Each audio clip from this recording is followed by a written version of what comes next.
आज हम आपको कराएंगे प्राचीन इतिहास। और प्राचीन इतिहास में हमारे टॉपिक का नाम है वेद। और वेद चार होते हैं, चार वेद होते हैं, ऋग्वेद, सामवेद, यजुर्वेद, अथर्ववेद। लेकिन ऋग्वेद हमने पहले करा दिया था। और आज के टॉपिक का विषय है सामवेद। सामवेद से किस प्रकार के क्वेश्चन बन सकते हैं, उन सभी क्वेश्चन को हमने इस वीडियो में मेंशन किया है। देखो, सामवेद का अर्थ क्या होता है? सामवेद का अर्थ होता है गान। सामवेद का अर्थ है गान। सामवेद की प्रमुख शाखाएं कौन सी है? हर वेद की शाखाएं होती है। सामवेद की शाखाएं कौन सी होती है? सामवेद की शाखाएं जेमिनीय, जेमिनीय,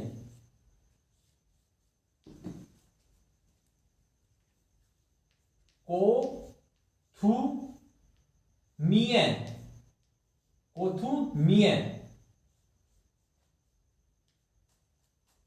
तीसरी रणयनीय। तीन शाखाएं होती हैं। किसकी? तीन शाखाएं होती है सामवेद की। और सामवेद का यदि अर्थ की बात करें, गान। सामवेद के प्रमुख देवता कौन है? सामवेद के प्रमुख देवता सविता। और सविता का पर्यायवाची शब्द होता है सूर्य।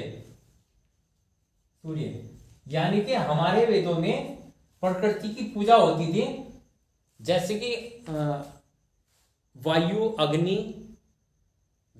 अग्नि, वनस्पति, पेड़ पौधे, सबकी पूजा होती थी। हवा की भी पूजा होती थी, चंद्रमा, सूर्य, सबकी पूजा होती है हमारे वेदों के अनुसार।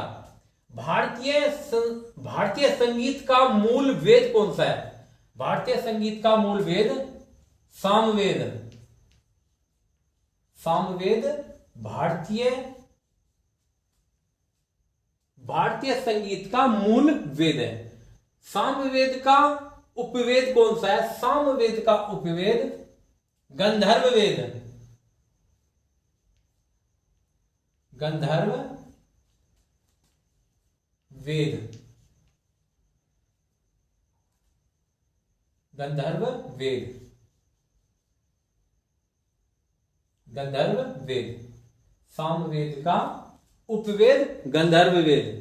सामवेद का उपवेद गंधर्व वेद। वेद व्यास के शिष्य का क्या नाम था? वेद व्यास के शिष्य का नाम जेमिनी।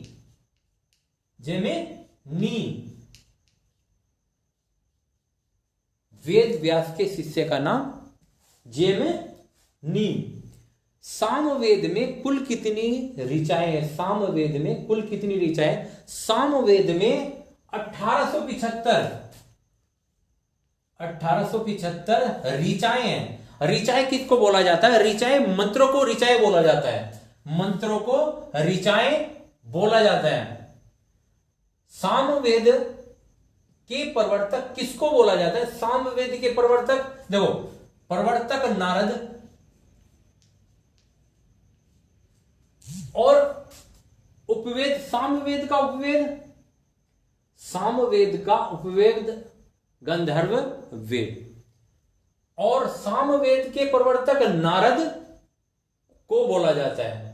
सामवेद के प्रवर्तक नारद को बोला जाता है। यदि वीडियो पसंद आई तो चैनल को सब्सक्राइब और वीडियो को लाइक कर देना। यदि वीडियो पसंद नहीं आई तो आप डिसलाइक भी कर सकते हैं। यदि वीडियो डिसलाइक की है तो आप कमेंट में भेज सकते हो कि डिसलाइक क्यों की है। लेकिन यदि आप इतना भी नहीं कर सकते तो आपसे एक रिक्वेस्ट है हाथ जोड़ के, कि आप जो है ना, जो डेली पढ़ते हो उसका डेली रिवीजन कर दीजिएगा शाम को। जितना आपने पूरे दिन में पढ़ा है तो आप उसका शाम को रिवीजन कर दीजिएगा। जैसे ही आपको पढ़ते पढ़ते एक हफ्ता गुजर जाए तो वीकली रिवीजन कर दीजिएगा। सैटरडे और संडे नया कुछ नहीं पढ़ना है। सैटरडे और संडे डेली, यानी कि जो 7 दिन तक पढ़ा था उसका 2 दिन आपको रिवीजन करना है। यदि आपको पढ़ता पढ़ते पढ़ते पढ़ते एक महीना गुजर जाए तो आपको मंथली रिवीजन करना है 3 दिन।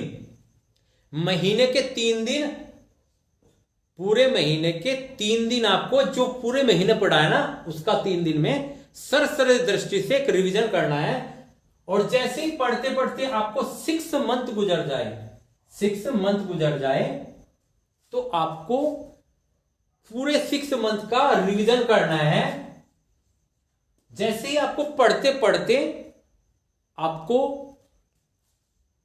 एक वर्ष गुजर जाए तो ईयरली रिवीजन करना है, ईयरली रिवीजन करना है। यदि रिवीजन का यह तरीका होगा तो आप एग्जाम में अपने आप को कॉन्फिडेबल फील करेंगे। धन्यवाद।